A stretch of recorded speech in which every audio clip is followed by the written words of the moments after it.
வணக்கம். நான் வாரணாசியில் இருக்கிற நானவாவி மசூதியை பற்றி தான் இந்த வீடியோவில் நம்ம பார்க்க போகிறோம். காரணம், இந்துக்கள் அந்த மசூதி கட்டப்பட்டிருக்கிற இடத்துல ஏற்கனவே இந்து கோயில்கள் இருந்ததுன்னும் அதை இடித்து தான் நானவாவி மசூதி கட்டப்பட்டிருக்கணும், அதனால் அதை தங்களிடம் ஒப்படைக்க வேண்டும் என்றும் கோரிக்கை விடுச்சிருக்காங்க, வழக்கு தொடுத்துருக்காங்க.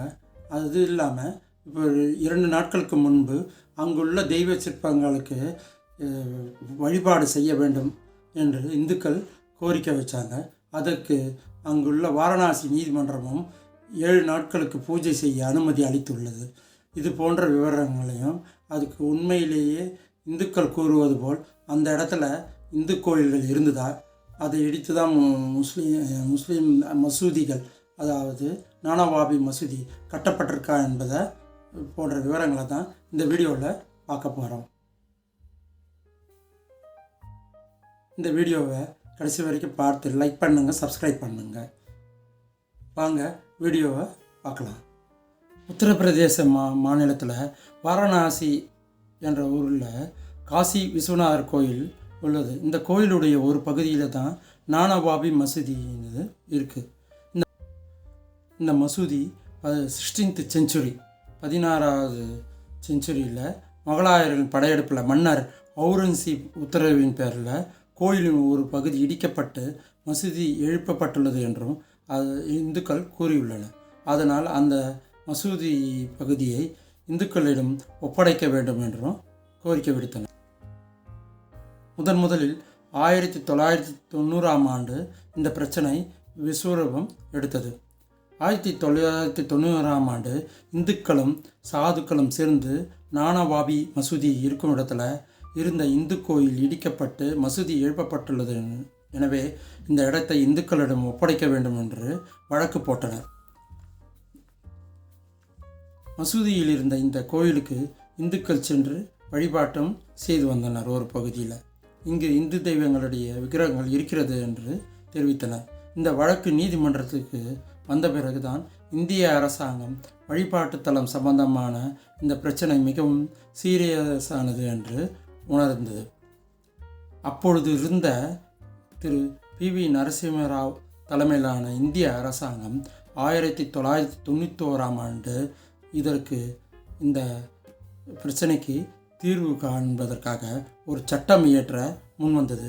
அந்த சட்டத்தின்படி வழிபாட்டு தலங்கள், அதாவது வர்ஷிப் ஆக்ட் என்ற சட்டம் கொண்டு வரப்பட்டது. இந்த சட்டத்தில் கூறியிருப்பது என்னன்னா, 1947 ஆகஸ்ட் 15ஆம் தேதி அன்று இந்தியா சுதந்திரம் அடைந்த பொழுது எந்தெந்த வழிபாட்டு தலங்கள், மத அடையாளங்கள் எவ்வாறு இருந்ததோ அதையே தொடர்ந்து கடைபிடிக்க வேண்டும் என்று கூறப்பட்டுள்ளது. இந்த சட்டத்தின் மூலம் வழிபாட்டு தலங்கள், மத அடையாளங்களை மாற்றுவதோ அது சம்பந்தமாக கேள்வி எழுப்புவதோ தடை செய்யப்படுகிறது என்றும் கூறப்பட்டுள்ளது. ஆகவே 1991ஆம் ஆண்டு நிறைவேற்றப்பட்ட இந்த சட்டத்தின்படி நானவாவி மசூதியை இந்துக்களிடம் ஒப்படைக்க வேண்டும் என்ற கோரிக்கையை நீதிமன்றம் நிராகரித்து வழக்கை தள்ளுபடி செய்தது. இந்த வழக்கு 1991ஆம் ஆண்டு இயற்றப்பட்ட சட்டத்திற்கு எதிரானது இந்த கோரிக்கை என்று கூறி தள்ளுபடி செய்தது. 1993ஆம் ஆண்டு வரை இந்துக்கள் அங்குள்ள விக்கிரகங்களுக்கு புனித நீராடல் போன்றவற்றை செய்து வந்தனர். ஆனால் அந்த நீரை மசூதியின் மேல் தெளித்து பிரச்சனைகள் ஏற்பட்டதால் அதை தடைப்பட்டு இந்துக்களுக்கும் அனுமதி மறுக்கப்பட்டது. பிறகு 2021ஆம் ஆண்டில் 5 இந்து பெண்கள் நானவாவி மசூதியின் வெளித்தோற்றத்தில் இந்துக்களுடைய கடவுள்களின் சிற்பங்கள் உள்ளன என்றும் அந்த சிற்பங்களை வழிபட அனுமதி கோரி வழக்கு தொடர்ந்தார். 1991ஆம் ஆண்டு இயற்றப்பட்ட வழிபாட்டு தலங்கள் சட்டம் வழிபாட்டு தலங்களை மாற்றக்கூடாது என்றும் அந்த வழிமுறைகளை மாற்றக்கூடாது என்று தான் கூறுகிறது. ஆனால் 5 பெண்கள் தொடர்ந்த வழக்கில் கோயிலாகத்தான் இருந்திருக்க வேண்டும் என்றதால் அங்கு வெளியில் உள்ள விக்கிரகங்களுக்கும் பூஜை செய்ய வேண்டும் என்ற கோரிக்கையை நீதிமன்றம் ஏற்றுக்கொண்டது. அந்த வழக்கை அனுமதித்தது. மத்திய அரசாங்கமும் நீதிமன்றமும் இவர்கள் தொடர்ந்த வழக்குக்கு வழிபாட்டுத்தல சட்டத்திற்கு எதிரானது அல்ல என்ற கோணத்தில் இந்த வழக்கை ஏற்றுக்கொண்டது. இதற்கிடையே நீதிமன்றம் நானவாவி மசூதியில் உள்ள கல்வெட்டுக்கள், சிற்பங்கள் போன்றவற்றை ஆராய்ந்து அறிக்கை சப்மிட் பண்ண வேண்டும் என்று தொல்லியல் துறைக்கு நீதிமன்றம் கோரிக்கை விடுத்தது. அதனால் வாரணாசியில் அகழாய்வை மேற்கொள்ள வேண்டும் என்றும் கூறியது. இதற்கிடையே அங்குள்ள நீரூற்றில் சிவலிங்கம் உள்ளது என்ற செய்தி பரவியது.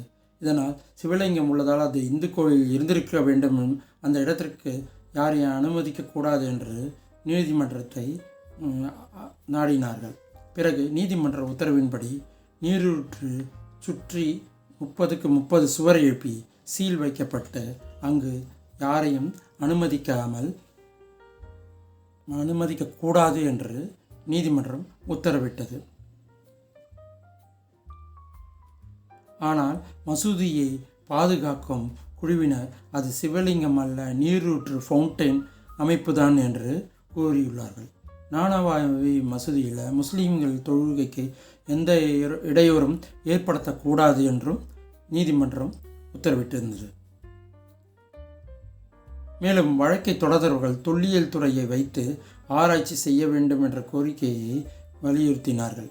தொல்லியல் துறை மூலமாக நானவாவி மசூதியில் உள்ள கட்டடக்கலை, கலைப்பொருட்கள், கல்வெட்டுக்கள், சிற்பங்கள் போன்ற ஆராய்ச்சிகளை மேற்கொள்ள வேண்டும் என்று நீதிமன்றத்துக்கு கோரிக்கை விடுத்தனர்.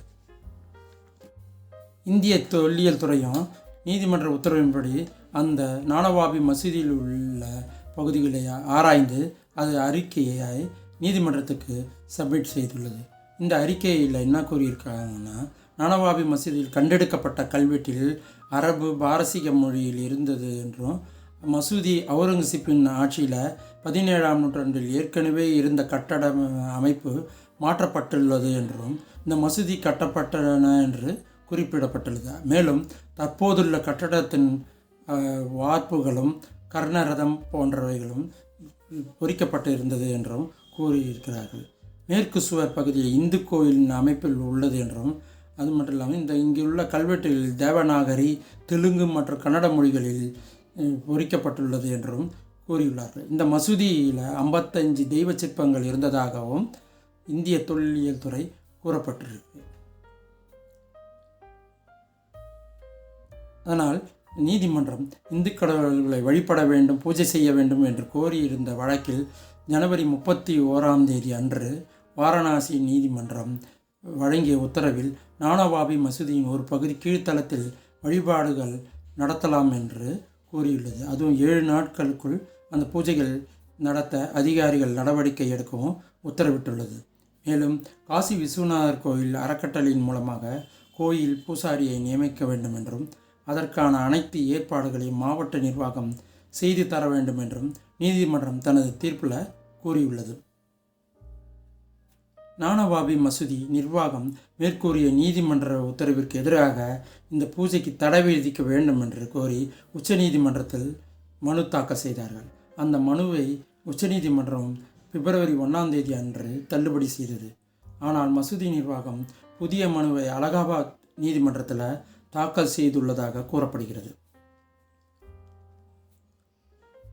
வாரணாசி நீதிமன்றம் அளித்த இடைக்கால தீர்ப்பின்படி பிப்ரவரி 1 நீதிமன்ற உத்தரவின்படி மாவட்ட நிர்வாக அதிகாரிகள் நானவாவி மசூதியின் கீழ்த்தளத்தில் தெற்கு பகுதியில் பூஜைகள் நடைபெறுவதற்காக அங்கு செல்ல முடியாதவாறு வைக்கப்பட்டிருந்த சீல்களை அகற்றினார்கள். மேலும் அங்கு தூய்மை பணிகள் நடத்துவதற்கு ஏதுவாக வழிவகைகளை ஏற்பாடு செய்து தந்தார்கள். அங்கு தூய்மை பணிகளும் நடந்துள்ளது. பிறகு இந்து அமைப்பினர் வழிபாட்டில் ஈடுபட்டுள்ளனர். துணை இராணுவ படையும் உள்ளூர் காவல்துறை பாதுகாப்பில் ஈடுபட்டுள்ளனர். பக்தர்களை சோதனை செய்து உள்ளே அனுமதிக்கிறார்கள். பூஜை செய்வதற்கு எல்லோரையும் அனுமதிக்காமல் கோவில் நிர்வாகம், மாவட்ட நிர்வாகம் அனுமதிக்கும் பக்தர்களை மட்டும்தான் கோயிலுக்குள் அனுமதிக்கிறார்கள் என்ற செய்தி வெளியாகியுள்ளது. பிப்ரவரி 1 முதல் இந்த பூஜைகள் நடைபெற்று வந்து கொண்டிருக்கிறது. இதில் நாம் முக்கியமாக கவனிக்க வேண்டியது, நானவாபி மசூதி பிரச்சனை. மசூதி நிர்வாக அமைப்பினர் முஸ்லீம்களை எக்காரணத்தை கொண்டு உணர்ச்சி வசப்படாமல் அணுகவும் இதை நாம் சட்டத்தின் மூலம் தீர்வு காணலாம் என்றும் கூறி அமைதிப்படுத்தியுள்ளனர். அதே போல் இந்துக்களும் அமைதி காத்து இதை சட்டத்தின் மூலம் தீர்த்து கொள்ளலாம் என்று முடிவு செய்துள்ளார்கள். இது போன்ற இரு தரப்பினரும் இந்த அமைதியை காத்து இந்த பிரச்சனை ஏற்படாமல் காத்து வருகின்றனர்.